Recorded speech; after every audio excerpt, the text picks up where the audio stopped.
search engine optimization and marketing experts, Robert O'Haver and Matt Weber. Powered by the Robert Palmer family of companies. All right. Welcome to the last episode of Search Talk Live for 2017. I know. Can you believe it already? Where did the year go? It's crazy. We're only like 3 episodes away from 100. 100 episodes, yep. And are you all ready for the holidays?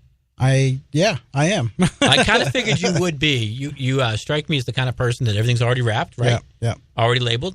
Yep. And probably already paid for? Oh, yeah. Yeah, okay. Well, somewhat. We have credit cards. I'm a kamikaze shopper. So tomorrow, I usually take a day off, and tomorrow's my day, and I'll get up early in the morning, and I will just plow. I will just cross the town. I've got a list, and I'm just going to not stop until I finish it. I just get it all done. Just knock it out. Yeah, I can't do that. There's too many people. Yeah, not usually. I got to take a work day, on that, but I'm just going to go from dawn until dusk until I get it done. Wow. Okay. All right. So today, guys, we are. If it's your first time listening to the show, we talk about everything to do with digital marketing. We talk about paid search. We talk about SEO, social media, content marketing. I mean, we really cover a wide range for everybody. So everybody gets a little of something. And, you might pick up, even if you're a professional or a beginner, you're going to get something out of the show every episode, wouldn't you say? Yeah, it's not only a variety of topics, but it's a variety of depth. It is, yeah. Last week we were pretty deep in some of the technical aspects of organic search. Yeah. But then right before that, we were some really hands-on fundamental executions of local search. So if you haven't gone back and looked at the archives of the show, definitely do it. There's definitely something for everybody. Yeah, I mean, even it doesn't matter if you're a content writer or an SEO and you listen to a content writer's episode or something social media wise, you're going to get something that can connect with your side of things where you're, whether it be things you can implement from a blog or stuff like that, or a paid search to promote articles or, whatever it may be. Yeah, we try to serve B2B people and B2C. Exactly. I think today's show is going to be particularly interesting to the B2B folks who are running those kind of websites and marketing those services. Yeah, and I think next year I'd like to get into some specific niches, like maybe a lawyer or a plumber. We talk about plumber all the time. And just kind of lay out some stuff for them. I mean, those poor guys that always get Right. Get into elective medical or get into e-commerce, although we talk a lot about e-commerce. But today's a fascinating show because at the end of the day, everybody's got to sell, right? Yeah. It doesn't matter what you're doing. It all begins with the sale. And today's show is about how to get a little bit better at that. Yeah, absolutely. Today with us, all the way from Chicago, is our guest, Perry Marshall. Perry, how's it going?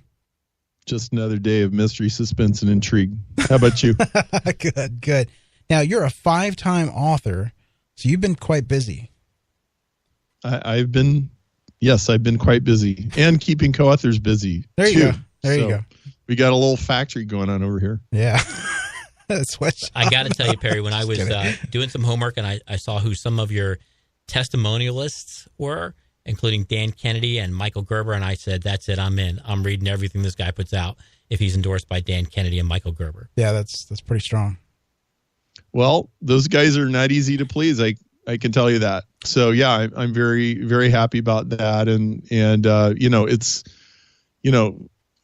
compared to when I was 26 years old trying to sell industrial hardware and getting doors slammed in my face, it's nice to actually be taken seriously by somebody in the world, It's kind of like therapy. It makes up for all those bitter rejection letters.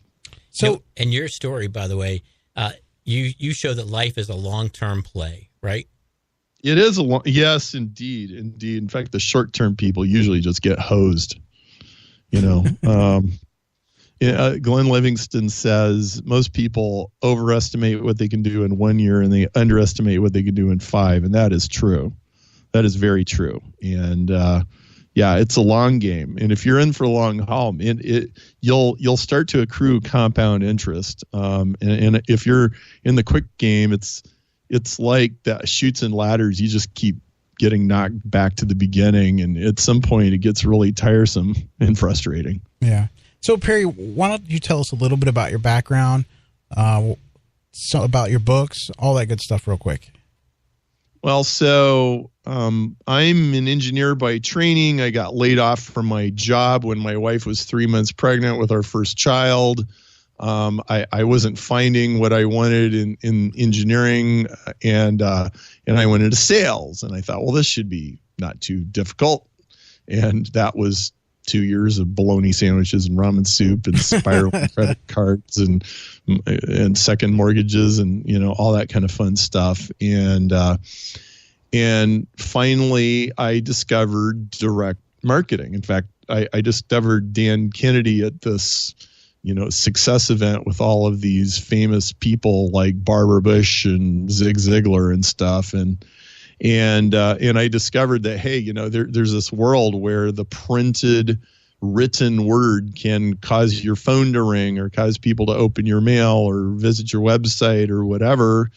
And I said, hey, you know, I think I like this idea. And within, I mean, there was a lot of bumps and bruises and changes, but within a year, the people were coming to me instead of me chasing the people all over the place. And man, you know, yeah, that was therapy all by itself.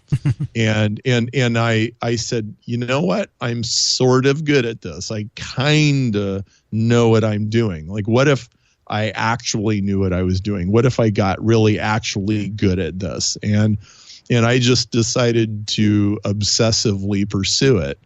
And so, you know, fast forward, I got, you know, half a dozen books and stuff like that. And you know, look, it's really nice to have, you know, people coming to you and eating out of your hand and not having to chase them around all over the place. And it's just a much better way to live. And you say that not from your perspective, because that's really what today's show is about. Today's show is about helping our listeners get to that point where people are seeking them rather than them seeking customers, right? Yeah, that's right.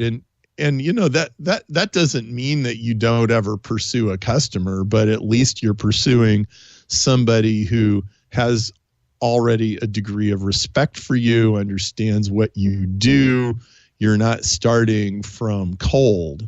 And that's the really important distinction, that, you know, somehow or another, you need to get that cold person warmed up before you attempt to sell them anything. And you need to disqualify them on a whole bunch of levels to figure out, should I even be talking to this person in the first place? So real briefly, let's go through the books that you've got out there. Yeah.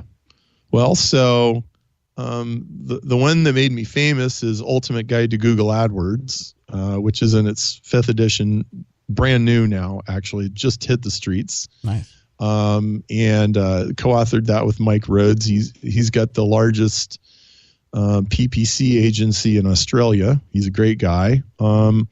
We have Ultimate Guide to Facebook Advertising with Keith Krantz, and Keith and his team run a really kick-butt agency that does Facebook advertising. 80/20 Sales and Marketing is really the one book I have that's for anybody. And like really everybody should read that book. You know, maybe you're into Google AdWords, maybe you're into Facebook advertising, maybe you're not. But everybody needs 80/20, and we'll talk about that. There's the Ultimate Guide to Local Business Marketing, which is a local business book. And then 2 other ones we're probably not going to talk about too much today. I've got an Ethernet book and a book called Evolution 2.0. And those are ones, you know, Ethernet's a technology book, and Evolution 2.0 is a pure science book. So we're staying busy, tapping away at the keyboard over here. And I think today we're going to focus on 80/20, which is really the most important business thing that I could give people, because it's a universal principle and it's extremely powerful. Most people have no idea how powerful it actually is. And we think we know what the 80/20 rule is. We probably were introduced to it in junior high school, but you've got a different spin on it. Tell us about that. Yes. So most people hopefully have heard somewhere or another that 80-20 says that 20% of the people have 80% of the wealth and 80% of the people have 20% of the wealth. And a lot of business people have probably heard somewhere that 20% of your customers write 80% of the checks and 80% of the customers write the other paltry 20% of the checks. And I think that's about what most people know about 80-20. But it is so much deeper than that. It is so much more powerful than that. People just really have no idea. If you really understand 80-20, you can make all kinds of predictions, and they'll come out to be true. You can look for levers in a business and know where you will find them. And you'll actually find levers within levers within levers. So there's two things everybody needs to know about 80-20. The first thing is, it's not just this little business rule of thumb that happens to apply to, economics or sales. It's actually a law of nature, and it's everywhere. Like, if you look out a window anywhere you might be right now, there's at least 10 80-20s outside your window staring you in the face. And if you can learn to recognize them, you'll immensely have more insight in the world than you did before. 80-20 describes the traffic on the roads. It describes how much sap is going through the trees and how many leaves are in each branch of the trees. And it describes how much dirt is on your carpet. And it describes where you spend time in the rooms in your house. And it describes the size of files on your hard drive. And it describes the amount of time you spent on your emails this morning. It describes pretty much everything, okay? So we can unpack that in a little bit. The other thing is that 80-20 is fractal. And what that means is there's a pattern inside a pattern inside a pattern inside a pattern. And it's the same pattern whether you're looking at a microscope or a telescope or any other scale.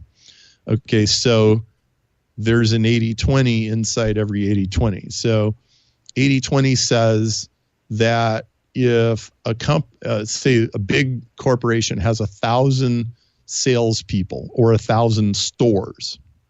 Okay, let's say a company has 1,000 stores, okay, or restaurants or something. Well, 80-20 says 20% of the stores sell 80% of the merchandise. It says that 20% of that 20% sell 80% of that 80%. So that means that 4% of the stores, the outlets, the locations, sell 64% of the stuff. Then it's true again. 20% of those sell 80% of that. So in the case of 1,000 stores, it means 10 of the stores sell half the merchandise out of 1,000. Okay, so there's incredible inequalities, and they're built into nature. Like, most people are trying to fix them, which loses you money. You don't make money by fixing 80-20. Okay, when you fix 80-20, you lose money. When you harness 80-20, when you go with it, when you let the is world dictate what you do instead of the should be world dictate what you do, what it means is you can close 500 stores and make more money. Now, that's a terrible thing, right? Because USA Today is going to go, so Acme Corporation closed 500 stores. Yeah, but those stores were only selling like, maybe 25% of all their stuff, okay? Like, or 15, like it was trivial, and they were all losing money, and they were run by losers. Okay. And so then you take the resources that were keeping all those lousy stores open, and you feed them into the good stores, and you give them to the good managers, and all of a sudden the wealth starts to increase. So that's hopefully a little bit of a flavor of 80-20. And it applies to your time, and it applies to your search engine results, and applies to your pay-per-click campaigns. It is just absolutely everywhere. And that's exactly where we want to go. How does the 80-20 rule help us be better internet marketers? Well, so everything you do in marketing is harnessing inequality. Okay, so let me tell you a story. My friend John Paul Mendoza, when he was 17 years old, he dropped out of Catholic high school, hitchhiked to Las Vegas, and became a professional gambler. His mother was really happy about this. Okay, and so he's living in Vegas. He's got a fake ID. He's playing poker for a living in the casinos. And after a few weeks of this, he's like, this is harder than I thought it was going to be. Kind of like me going into sales. And he's at this gambling bookstore. He's looking for more gambling books because he figures you probably missed something somewhere. And he meets this guy. And this guy, his name is Rob. And Rob runs a professional gambling ring. And John is like very interested, like, really? And so he starts talking to this guy. Well, could you teach me how to be a better gambler? I'm like, well, for a percentage of your winnings, I could teach you to be a better gambler. And like, okay, so they shake on it. Jump in the Jeep, John. We're going for a ride. So they jump in the Jeep and they're going down the highway. And John says, okay, Rob, how do I win more poker games? And Rob says, the way you win more poker games is you need to play with people who are going to lose. And those people are called marks. Okay, you need to find the marks and play poker with them. You don't play with other professional gamblers. You find losers. Like the guy who just turned 18, he got his grandmother's inheritance money, and he got here from Wichita this morning. That's the guy. And he goes, well, where do I find that guy? And he goes, here, I'll show you. And he pulls into a parking lot, and he takes John into a strip club. All right, so they're in the strip club, and there's strippers, and there's rock music, and there's people drinking and carousing, and there's biker dudes, and it's loud and it's noisy and it's full of distractions. And Rob always carried a sawed-off shotgun in his jacket, and he pulls a sawed-off shotgun out of his jacket. He holds it on the table and he opens it up, and he goes, watch this. And he slams the chamber shut. It goes, which is called racking the shotgun. So it's made this racking noise in this noisy club. And there's a few people, they hear that sound and they're looking around like, okay, who did that? Where did that come from? And the owner comes over to the table. He goes, is everything okay over here, boys? This is looking pretty bad. And he says, hey, there's no problem. We're not going to cause any trouble here. I'm just teaching the lad a lesson. And he says to John, did you see those biker dudes who turned their heads when they heard that noise? And he goes, yeah. And he says, don't play poker with them. They're not marks. Play poker with everybody else. Okay. Now, that is what we call racking the shotgun. And everything you do in marketing or sales is racking the shotgun. Okay. So some people searched for the thing, and some people didn't search for the thing.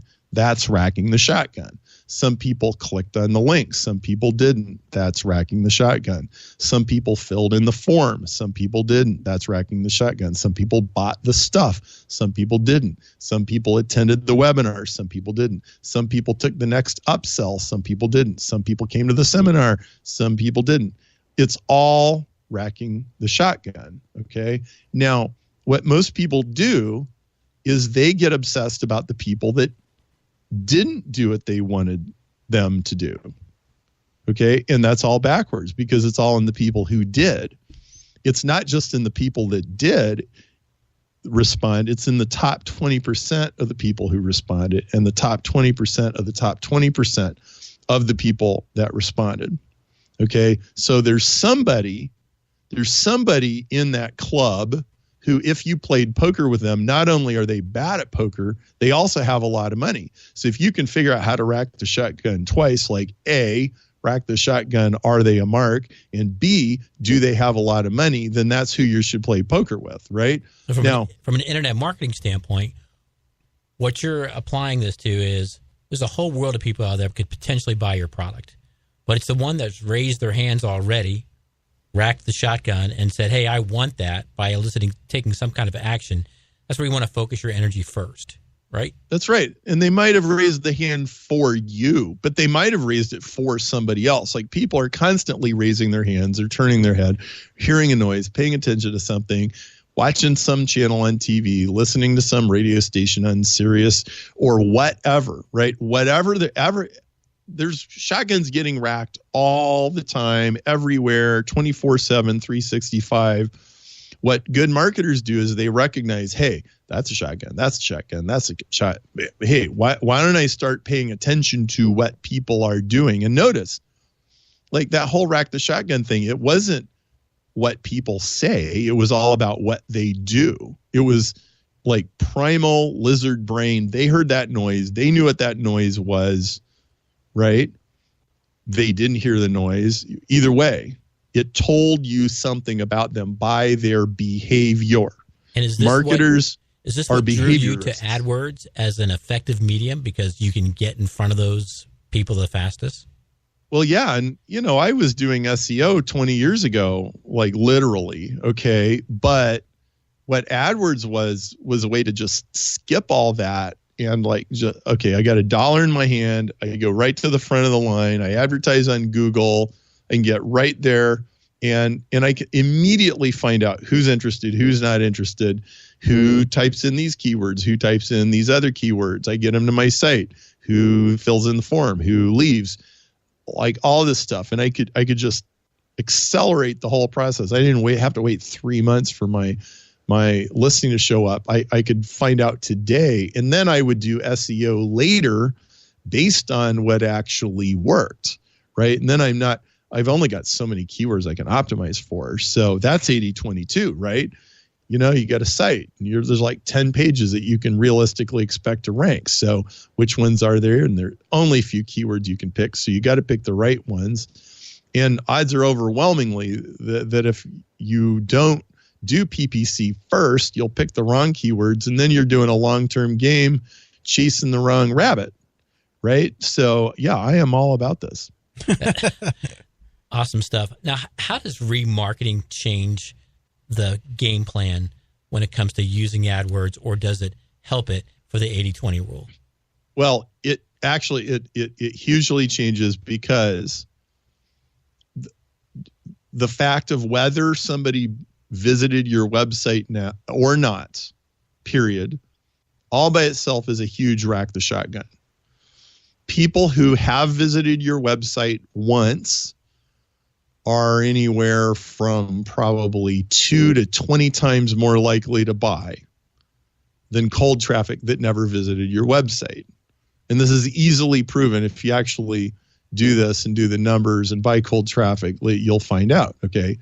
Well, so remarketing is kind of counterintuitive. In fact, 80/20 is always counterintuitive. 80/20 will always tell you something that on first glance you wouldn't think that you should or would need to do. Okay, and remarketing is a perfect example. So with remarketing, you go, well, why should I pay for money for people who already went to my website and left? Why would I want to pay money for them to come back? Or if somebody already bought from me, why would I want to spend money, or why should I have to spend money to get them to come back and spend more? Well, it's because they're the most likely to buy in the first place, right? So if they already bought, they're the easiest ones to get to buy again, right? If they almost bought, they're the most likely to trip over the tripwire the second time and actually do something. The least likely ones are the ones that you think most need to visit your website, which is the ones that never visited in the first place, right? So remarketing is an inherent application of 80/20. It's like, well, what 20% or 5% or 1% in the world are like the 50% likely to buy something in the next 5 minutes? Well, it's the people that visited, and it's the people that visited most recently. So a normal intuition would be, well, I would probably want to get the people that visited a long time ago. No, you get the people that just visited just now. They left your website 5 seconds ago. That's the people that you want to remarket and retarget to, because that's 80/20, right? So and also Cold traffic is expensive. It's expensive on Facebook. It's expensive on Google. So it's really hard to make cold traffic work. So you should actually start, like any PPC person, like if today's your first day of PPC, do not go by cold traffic. You'll get slaughtered. Okay. By the warmest traffic you can find, which is normally going to be remarketing and retargeting traffic. They visited your website in the last 24, 48, 72 hours. Target them again. So then you can put a little money into the gumball machine, turn the crank, and out comes gumball. Here's a new customer. And it'll be the cheapest new customers that you can get, with the most new customers for the least amount of money. And it also gives you an opportunity to test headlines and subheadlines and landing pages and all this kind of stuff. Relatively inexpensive, is like non-destructive testing before you have to go start spending real money. And you've written about something called Marshall's Law for pay-per-click. What is that? Oh, yeah. Click prices double every 2 years until almost everybody drowns, which is true. So, there's Moore's Law in technology that says that chip speed doubles every 2 years, and it makes everything keep getting faster and more computerized, and the AI gets better. And some people think we're going to have a singularity, which I think that's like an atheist rapture story. I don't buy it, but anyway. Do you think that's because of new people entering the market, or do you think that's bidding higher and pushing those bids up, or what would you say that is? Oh, it's a natural evolution. Okay. It's a natural. So when you have a competitive market, then the market wants to sort itself out, and everybody wants more leads and everybody wants more sales.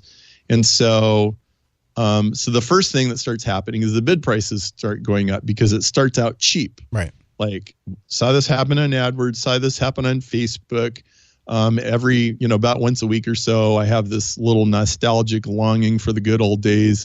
Man, I wish it was 2003 again, and I wish I could buy all these keywords for 10 cents and all that, right? But back then, everybody was really unsophisticated. So everybody had terrible websites and terrible conversion rates, and nobody understood split testing, and nobody understood direct marketing. So everybody's stumbling around. So the first thing that happens is, I'll bid 20 cents instead of 10 cents. Well, I'll bid 25 instead of 20. I'll bid 30 instead of, so first it was just this little bidding war. Well, then it starts to max out the bidding war, and then you have to switch your strategy. Like, I guess I better write good ads, and I better test my ads, and I better write better landing pages. And so then that game kicks in, and then it's a competition of ads and landing pages and stuff, right? And then it starts to be a competition of autoresponders and back-end follow-up, and it starts to be a competition of upsells, and then it's a competition of, basic economics of your offer and, lifetime customer value, and it just keeps going up and up, okay?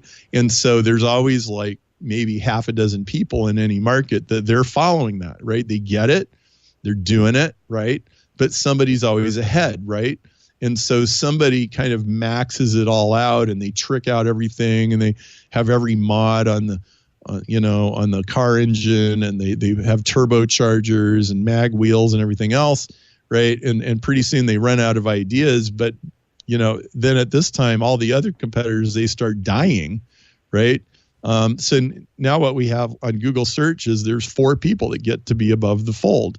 So basically in any market, there's 4 major players, and that's pretty much it. And so the click prices double every 2 years until you reach that point, and then they level off. And so that's the game you're in. And so any medium, like I don't care if it's Instagram or Facebook or Pinterest or podcasting or any medium where you can go by advertising, that's the game that you're in. It was true in infomercials 30 years ago. It was true in newspapers 60 years ago. It's true in pay-per-click now. It's just hugely accelerated. And so that's the game you're in, buddy. And you better sharpen your pencil, and you better know what you're doing, or you will get slaughtered. Now, the good news is that, so 80-20 says 1% of the people are going to make 50% of the money. Well, if you really got your pencil sharp and your conversions are good and everything else is good and you have it all integrated and locked in and dialed in, man, it's a magic carpet ride. And frankly, if you're number 5 or number 6, you're living in a tin shack under a bridge. So we've got to take a break in just a second, but we've got a really good takeaway here that I just want you to revisit for the audience, and that is if you're running AdWords, and we got a lot of folks running AdWords listening to the show, they likely have way too many keywords in their account based on the 80-20 rule. Would you agree? Yeah. In fact, it's a fact that 5% of the keywords get 95% of the traffic. That is a fact. So 80-20 isn't just the 80 and the 20. It could be 90-10. It could be 70-30. It could be 95-5. It could be 99-1. But in the case of keywords, it's 95-5. In fact, most things in Google AdWords are actually 95-5. Most things in Facebook are like 97-3, which we can talk about when we come back.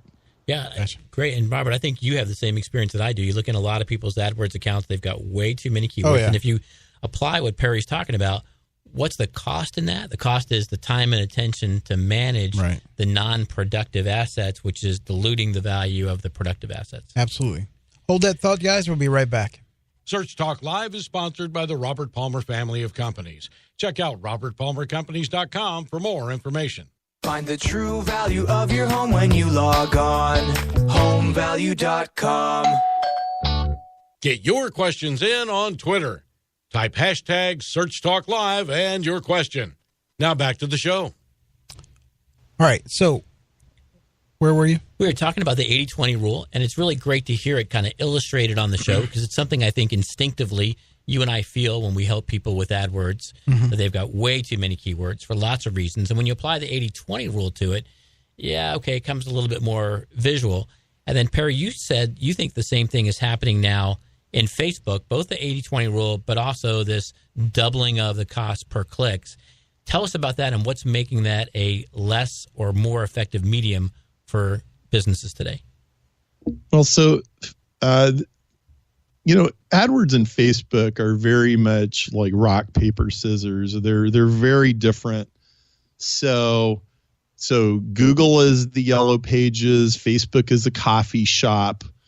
And what you can most effectively sell on those two mediums roughly corresponds to that. But to be honest, Facebook has gotten good at selling almost anything, and it's because you can target specific audiences, and they have super sophisticated AI and demographic information. So they actually know how people spend money. Well, AdWords is a long game. AdWords is an optimize until you finally dial it in and hit the sweet spot. And usually whatever you do in AdWords will last a really long time once you get it working. But it can be a real bear to get it dialed in, and you can spend a lot of money doing it. Facebook is almost the opposite. Facebook is extremely easy in the short term, but then things die and fatigue really quickly. So you have to keep coming up with new stuff on Facebook. And so Facebook is the best place to start when you are trying to get started, when you don't know what works. You can go on Facebook, you can target a group of people, and very often within an hour, you already have an idea of what works and what doesn't.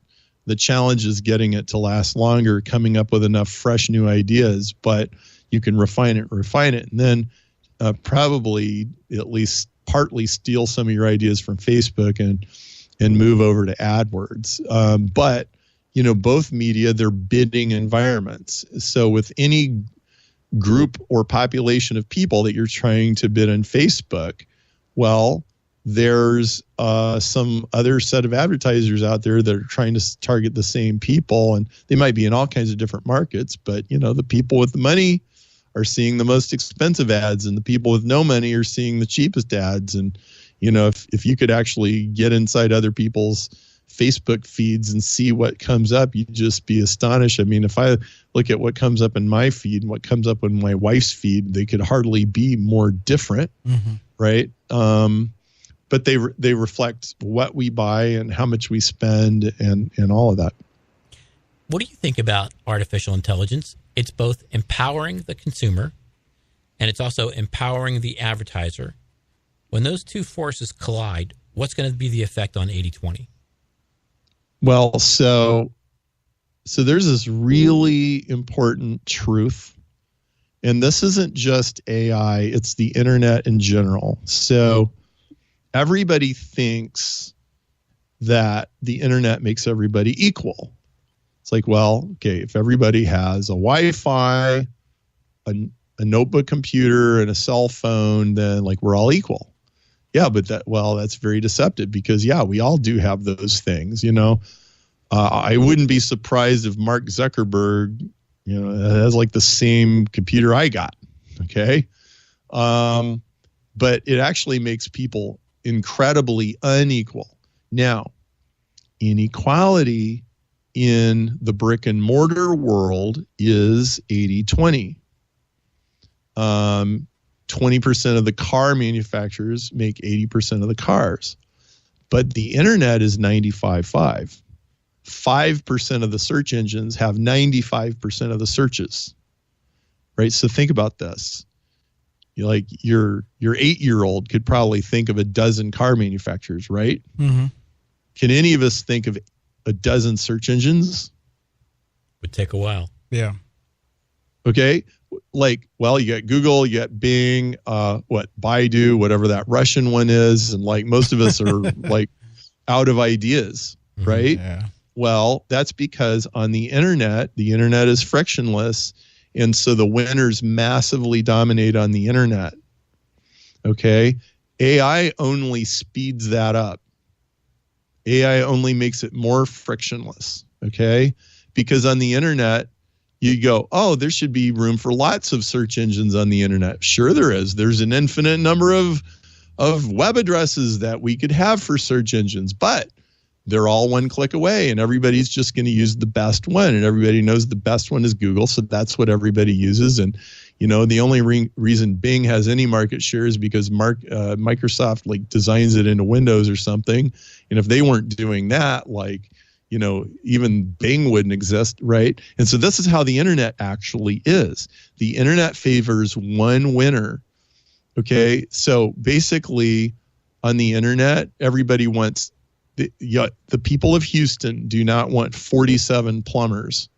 They want like 3 good ones and they're happy. Mm-hmm. Okay. And then like, that's it. Like 3 or 4, that's enough. Like, I don't need all the rest. So whatever you do, you need to be the best either in your town, if you're local, or if you're international in the world. You have to be the best in the world. So it's about being king of teeny tiny niches, and AI only gets there faster. You've got to be the best, or you've got to be perceived as the best. Right. And there is no other choice. Like, really, I mean, look, it's harsh piece of news, but it's the red pill. And if you're willing to take the red pill and deal with the truth, it's like you have to be the best at whatever you do, and that usually means narrowing what you do, not broadening it.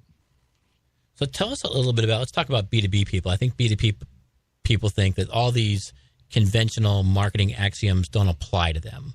Oh, geez. Do you agree? Well, okay, the axioms are all the same. Okay, now here's what is different. And I have a very nuanced understanding of this because I've been struggling with this question for 20 years. So when I first, so it was 1997, I went to this Coliseum and listened to all these people, and Dan Kennedy levitated $278 out of my wallet, which was a minor miracle considering what a broke, losing, desperate person that I was at that time. Okay. I mean, and I thought a $25 cassette program was expensive, but okay. So he got the money out of me, right? Well, so I'm trying to learn this, and I'm trying to master this, and I'm in B2B. Okay, I'm selling industrial equipment to engineers and purchasing agents. Now, I'm reading Dan's newsletter, and you got these sales letters. They say things like, why you should crawl buck naked over broken glass to get these, never before revealed secrets of blah, blah, blah, like very hypey B2C kind of stuff. And I would sit there and I go, man, I really like reading this stuff and it's kind of fun. And I like all these people that are making money in real estate or whatever.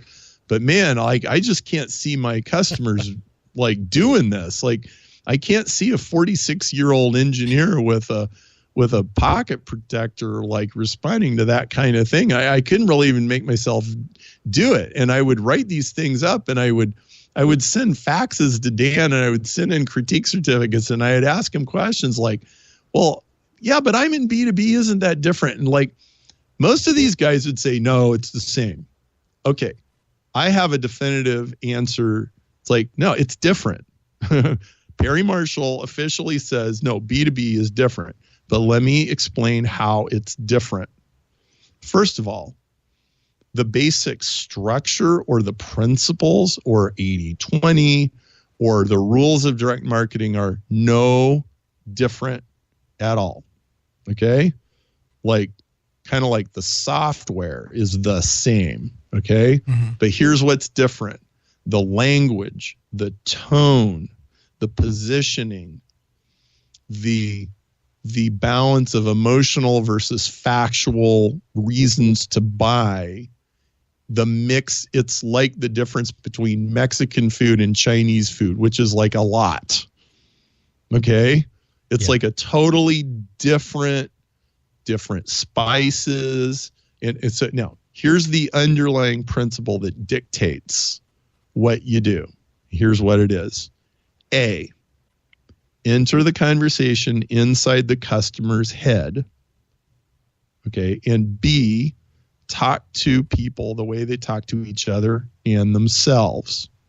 Okay. So we're selling to CPAs. A, the conversation inside a CPA's head is totally different than some lady watching a shopping channel at midnight. Right? Yeah. Mm-hmm. They're thinking completely different thoughts about completely different things, right? And CPAs at 4:00 in the afternoon, they're trying to figure out some tax loophole or what to do with this money or a city bond or whatever CPAs are doing, at 4:00 in the afternoon. It's completely different than the way, if like a bunch of women were having a party and they were all watching the shopping channel on cable and, buying cubic zirconia diamond rings, right? It's so like you have to get your languaging exactly how they talk to each other. But then underneath that, you have to realize that whether you're buying vacuum cleaners, cubic zirconias, or hedge funds, that it's going to be an emotional decision that eventually actually makes you decide. Okay? It's going to be what you love and what you hate, what keeps you awake at night, what gives you ulcers and all that. Like, that's what's actually going to make you buy. It's not going to be necessarily the columns, the numbers, the statistics, the case studies, the proof. But you have to have the case studies and proof. But you just got to understand that, like, the guy's probably going to buy for the same reason any guy buys something, so he doesn't get his ass kicked when he goes home to see his wife, right? And you have to know what's going to get the CPA's ass kicked that's different than, what the mixed martial arts 21-year-old's going to get his ass kicked, right? So does that, I'm really trying to nuance this thing out and explain, like, what is the difference between B2B and B2C? So you're saying the technique is the same, kind of going fishing for people who have a problem, getting them on a landing page, making an emotional appeal that resonates in their language. They will fill out a form. You can get them to fill out a form, and they will be receptive to some type of potentially automated content system in the same way that you would in trying to get somebody to buy a bike or such. You're saying the system is the same. You just have to watch your tonality and your language. Yeah. In fact, I did a makeover for a guy in my private Google group who he was selling some reporting mechanism to MDs who do some medical procedure, and it's some kind of software that I didn't really even understand what it was, but I just rewrote the thing and I put all these fill in the blanks where he, because he knows what it is and I don't. But it was the same structure that I was using anything else. It's just that, you use this very serious business like medical language with doctors. Okay, there's also one other thing that's usually quite different. Very often the time scale is completely different. There's a lot of B2B sales where it's going to take 18 months for somebody to make a decision.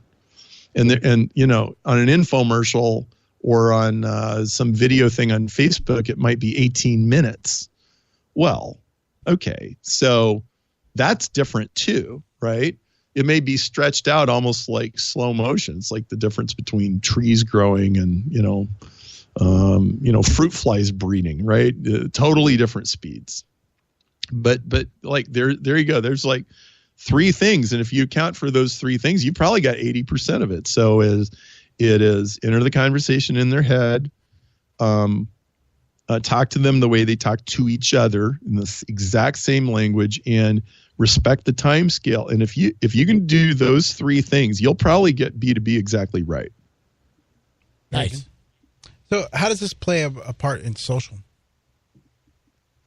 Okay, so social, you can even sell stuff to CPAs on Facebook in social.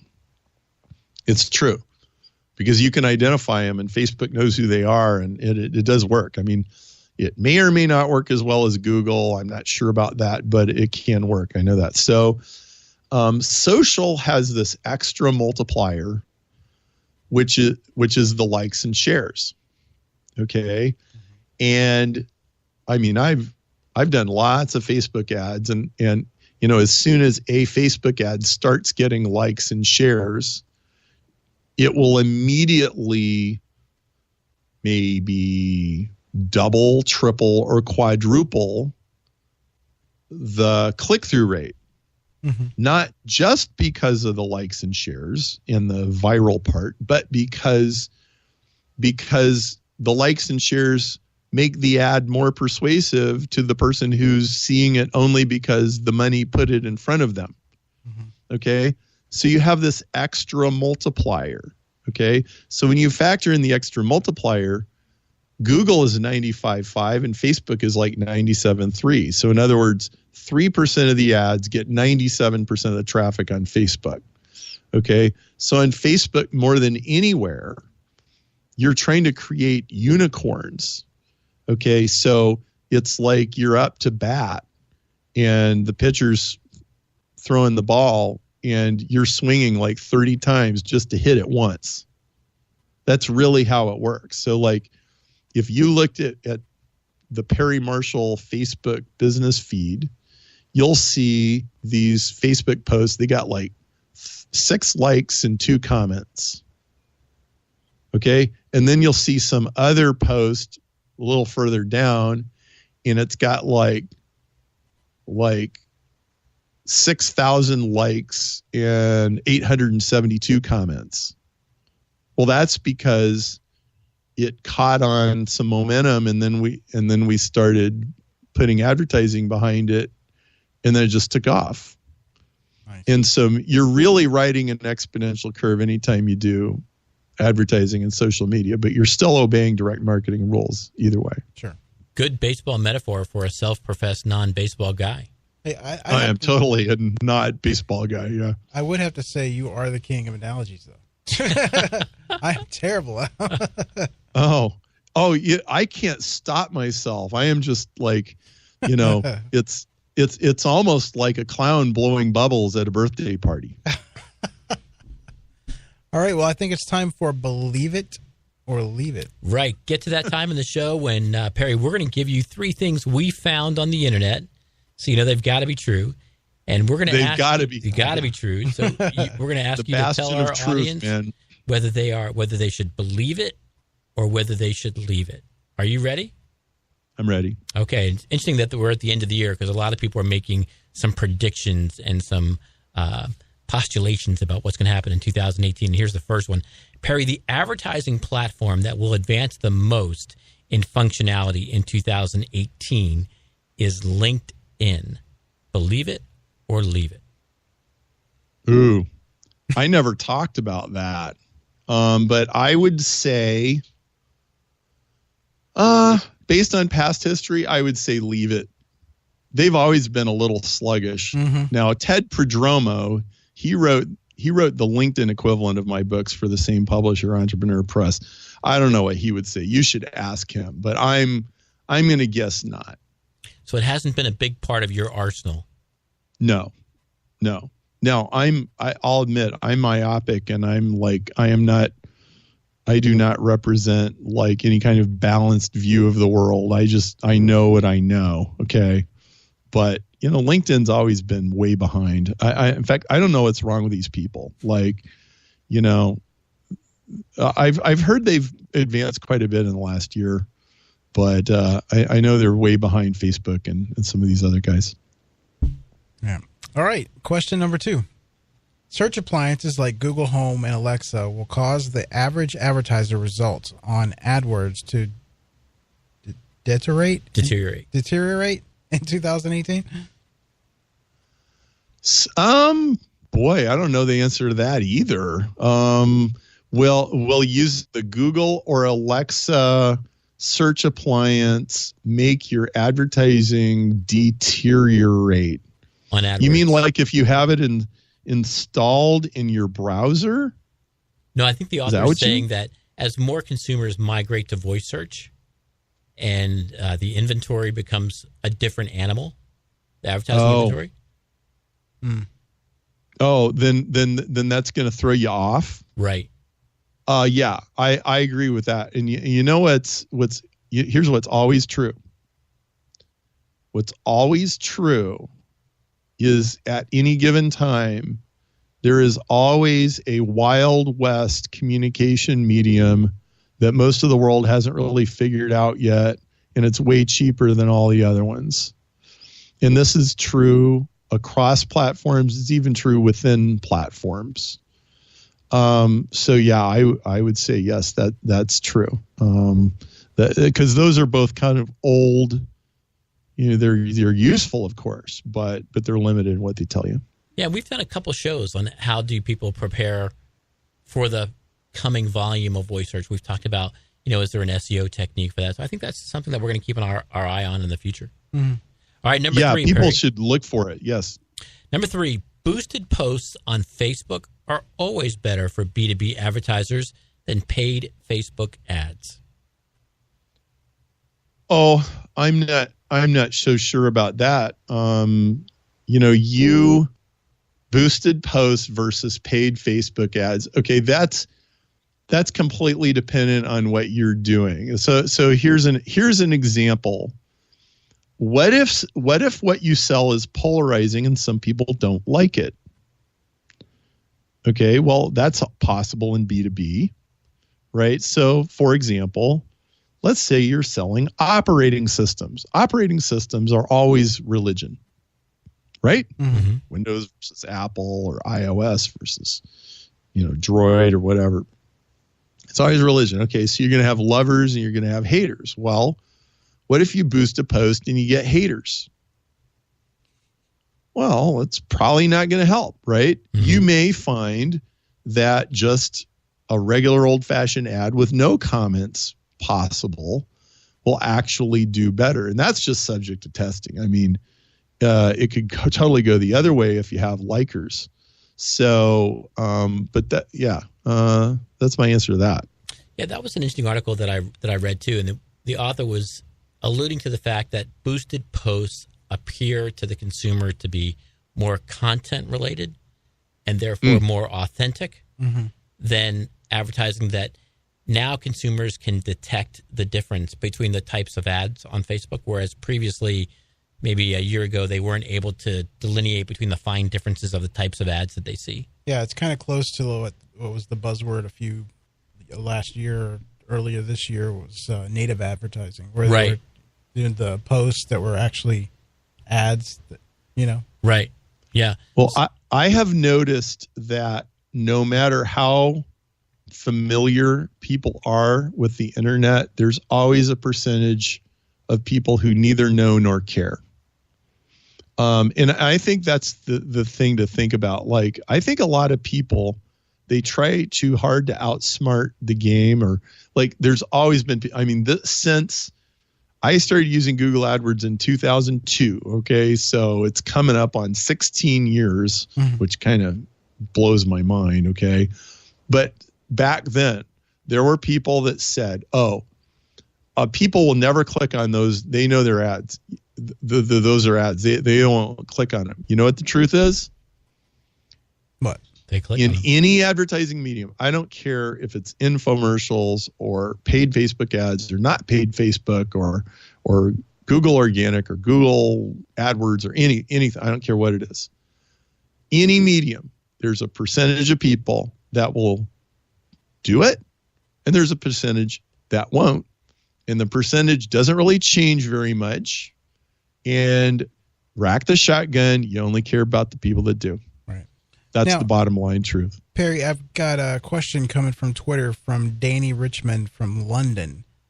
He wants All right. I like London. He wants to know, what about conversions? You want to help me flesh out that question a little more? That's all I have. What about conversions? Well, okay. Conversions is the next step of rack to shotgun. Okay. So if clicks is just the first step. If you get a bunch of clicks, you don't get conversions, you're still a loser and you're still going bankrupt. Okay. But the very first thing that you do when you start advertising is you just start getting clicks. And then once you figure that out, then you start, then you start getting like opt-ins or something like that. Maybe you start giving something away, and eventually you start selling something. And then, maybe you start out selling it for buy one, get one free. And then you graduate to selling it at full price. Eventually you have to sell the thing at full price, and you have to dial it in. And that means that all the steps of your sales funnel eventually have to dial into actually buying, getting people who are buyers. You can't just say, hey, I have, nude pictures of so-and-so, come click, that's not going to sell anything. Right. So, eventually it has to produce a sale, and everything is optimized around that. I don't want to speak for Danny. I don't want to put words in his mouth, but what I got out of your comments, Perry, about earlier in the show to Danny's question is, you get a lot of people who are trying to get to 100% conversion rate of their leads to sales. And what the 80-20 rule says, don't waste your time, right? Look for the signals of the ones that are going to produce the 80% of the revenue.